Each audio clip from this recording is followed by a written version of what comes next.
une modification modificative du budget soit présentée, qu'ensuite je vais faire, vous allez jusqu'à la page 20 dans la préparation, c'est-à-dire le point 20 inclus, et donc vous allez jusqu'à la page 19, et vous vous apercevez que c'est toute une kyrielle de choses qui concernent le compte administratif, les comptes de gestion, etc. Donc ce que je vous propose, pour que ça soit une méthode et que chacun s'exprimer, on va parler d'abord de l'ADN. Je vais faire élire la première adjointe comme président pour le compte administratif, les comptes administratifs, et que chacun s'exprime sur l'ensemble des points, c'est-à-dire essentiellement le compte administratif, et ensuite le compte de gestion, on passe parce que c'est conforme. Voilà. Alors, Philippe, tu as la parole. Et après, on reprendra point par point. Vas-y. D'accord, donc d'abord la décision modificative numéro 1 sur la solution de subvention. Donc c'est juste un petit réajustement de crédit, un calage, avec 2 nouvelles subventions, 150 € pour l'association des parents indépendants et 4 000 € pour la section USML natation, suite à l'ouverture du centre aquatique, donc, comme vous le savez, pour l'école de natation, pour compétition des adultes. Donc un total de 4 150 €, évidemment assuré au niveau équilibre par la diminution du prélèvement à l'investissement. En investissement, donc on a également, suite à la délibération de la communauté de communes sur l'organisation des arrêts de bus entre Maison Lafitte et le Ménil, chacun sur son territoire, un montant de 132 560 € pour des arrêts de bus et un nouvel arrêt de bus sur la fontaine de Sévigné. Donc ça c'est équilibrant aussi. Par contre, il y a des ventes de matériel qui n'étaient pas prévues dans le budget politique, qui viennent améliorer les choses et finalement compenser non seulement les 4 150 €, mais permettre aussi de réduire le montant de recours à l'emprunt de 9 128 €. Vous avez un petit tableau récapitulatif ensuite, et on vous demande d'attribuer donc les 2 subventions de 4 000 € et 150 €. Y a-t-il des remarques? Il n'y en a pas, c'est noté. Alors maintenant, oui, pardon, monsieur Bétu. Je voulais juste, au nom en représentant de l'USML, donc remercier le conseil municipal d'avoir... Mais monsieur Bétu, c'est scandaleux ce que vous dites. Vous êtes ici en tant que conseiller municipal, pas en tant que membre d'une association. Vous ne pouvez pas faire ça, sinon vous avez le délit de prise illégale d'intérêt. Vous ne vous rendez pas compte, vous allez terminer. Vous êtes obligé de vous amener des oranges à la santé. Non, c'est exclu ça. Les gens qui sont dans des associations ici ne remercient pas un conseil municipal de cette manière. Non, on se mélange des genres. Hein. Non mais je suis sérieux avec ça. Allez, on passe. Non, merci quand même. Hein. Bien. Allez, bon, alors maintenant, pas d'objection à nommer Madame Boiron comme présidente quand je vais sortir.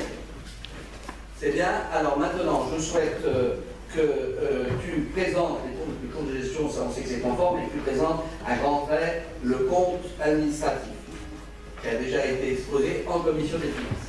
Oui, sachant que beaucoup d'éléments reprennent ce qui a été dit au débat d'orientation budgétaire et lors du budget primitif. Alors juste un tout petit point, il faut se souvenir donc que l'an dernier, du fait des élections, le vote du budget avait eu lieu en décembre 2013, le budget primitif, et donc les résultats du CA 2013 n'avaient pas fait l'objet de reprise anticipée. Donc là, il avait été évidemment un budget supplémentaire lors d'une décision modificative en avril 2014. Donc là, maintenant, c'est complètement différent, puisqu'on a le budget qu'on a voté le 30 mars 2015, et là, maintenant, donc, le compte administratif qui vous est proposé, sachant qu'il va confirmer les reprises anticipées et affectations provisoires qui avaient été faites au cours de la réunion du conseil municipal du 30 mars. Voilà. Donc, pour les comptes de gestion, je pense que c'est effectivement pas la peine d'en parler, puisque, comme vous le savez, pour le compte administratif, il y a la vision ordonnateur et la vision comptable, et donc, bien évidemment, qui s'équilibrent, sinon nous ne serions pas là à en parler. Donc, au niveau du compte administratif 2014, vous avez eu, donc je vous rappelle, le double intérêt qui est le réalisé par rapport aux prévisions. Donc, évidemment, ce qui est plutôt bien pour nous, c'est que le réalisé en dépenses, c'est 96% des dépenses, et en recettes, c'est 101%. Donc, le cercle inverse. Et au niveau du comparatif, par rapport aux exercices précédents, ce sont les deux intérêts du compte administratif. Voilà, donc au niveau des grands équilibres, je vais passer assez vite, sachant que vous avez évidemment, simplement sur 2014, quand vous prenez les mandats de paiement et les titres de recettes, un solde de 6 547 000, donc qui est dans la ligne des soldes précédents, en légère diminution par rapport à 2012 et 2013.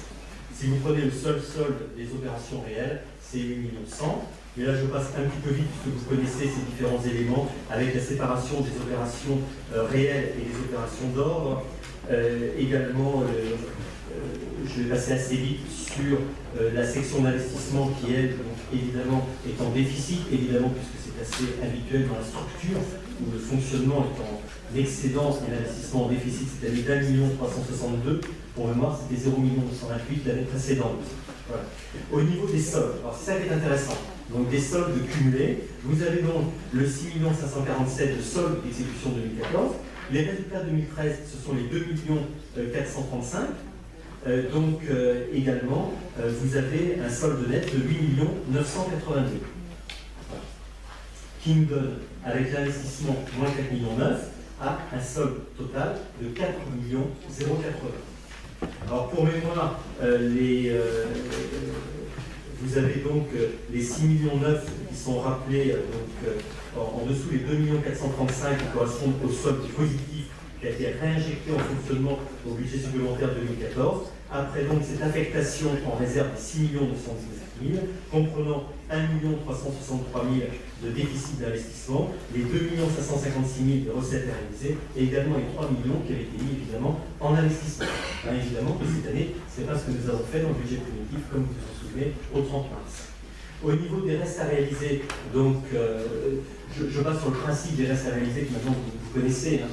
Donc on constate effectivement un montant au niveau des dépenses de 4 900 000 de dépenses engagées et non mandatées et également des recettes reportées. Donc vous avez le détail qui figure dans les documents que vous avez eus, avec essentiellement évidemment au niveau des recettes qui restent à percevoir l'emprunt, puisqu'on n'a pas encore sollicité de 2,5 millions. Également, comme poste important, la participation EDF pour l'enfouissement Saint-Germain-en-Pérou, ou le crédit en termes mais on passe un petit peu là-dessus, puisqu'on les a vus à plusieurs reprises. Les dépenses reportées donc, sont totalement réalisées qu'en 2015, enfin, voire même 2016, tout est possible à ce niveau. Et il y a un montant de report un peu plus élevé, mais qui est évidemment lié à l'opération de rénovation de la passerelle, qui était le grand élément. Donc, avec le centre aquatique, bien sûr, mais le centre aquatique fonctionne avec des autorisations de programme et crédits de paiement, et donc par là même, les crédits sont inscrits chaque année au fur et à mesure de l'avancement des travaux. Le système est donc complètement différent. Alors, au niveau de ces dépenses reportées, vous avez un détail. Donc, ce sont souvent les installations, les agencements de bâtiments, donc qui sont prévus, tels la CPAL, la salle de musculation, qui s'est reporté sur le début 2015, en l'occurrence. Et vous avez aussi comme grand poste les constructions en cours, aussi la FPA, le CHMR, et c'était surtout la rénovation de la passerelle, bien sûr, puisque là vous avez vu les travaux maintenant qui sont en cours et qui sont engagés sur 2014. D'où leur présence ici dans ce tableau du compte administratif 2014. Au niveau donc des résultats nets, c'est le 4 080 000 que je vous citais tout à l'heure, et donc qui est un petit peu inférieur à celui de 2012, 5 300 000, également à celui de 2013, 5 400 000, et donc on avait affecté en secteur d'investissement, comme je vous le disais tout à l'heure, les 3 millions l'an dernier. Donc ainsi, et depuis, c'est important de le rappeler, de 2011 à 2013, on a finalement eu peu recours à l'emprunt, c'est moins qu'on puisse dire, puisqu'on a économisé 7,3 millions en autofinancement, et notamment essentiellement pour la piscine, sans récolte. Voilà, et là par contre, on estime que compte tenu des tensions actuelles sur la section de fonctionnement, nous sommes déjà penchés sur ce point à plusieurs reprises, on va en parler tout à l'heure pendant le DGF, on préfère garder les 4 millions 080 au niveau du fonctionnement. Voilà, vous avez ensuite un certain nombre d'éléments en rappel. Au niveau de la section de fonctionnement, donc, c'est le taux de réalisation des dépenses et recettes réelles de fonctionnement. Ce sont les 96% dont je vous parlais tout à l'heure, donc qui, comme vous le voyez, subdivisent, bien évidemment, avec 89% pour les charges à caractère général. Ça, c'est un élément extrêmement important, puisque, bien entendu, les charges, ces charges définissent aussi les dépenses courantes des services et montrent ainsi une certaine rigueur et des élus et des services pour parvenir à les maîtriser au mieux. Je trouve que 89%, c'est vraiment un effort, d'autant plus que ce qui était prévu était déjà, maîtrisé. Donc il y a vraiment un effort à apprécier. Au niveau des charges de personnel, c'est 98%. Là, il faut se méfier toujours parce que ça dépend des vacances de poste. Donc il y a toujours des jeux qui peuvent induire, disons, des petites variations. Là, le 98, finalement, c'est normal. Donc s'ajoute à la marge aussi le report évidemment pour le centre aquatique de plusieurs mois, comme vous le savez, par rapport à l'exercice 2014. Au niveau des recettes, là par contre, donc, comme je vous disais tout à l'heure, on arrive à 101%, et pourtant on a failli être en dessous des 100%, puisqu'on a eu effectivement des recettes définitives un peu inférieures aux prévisions du fait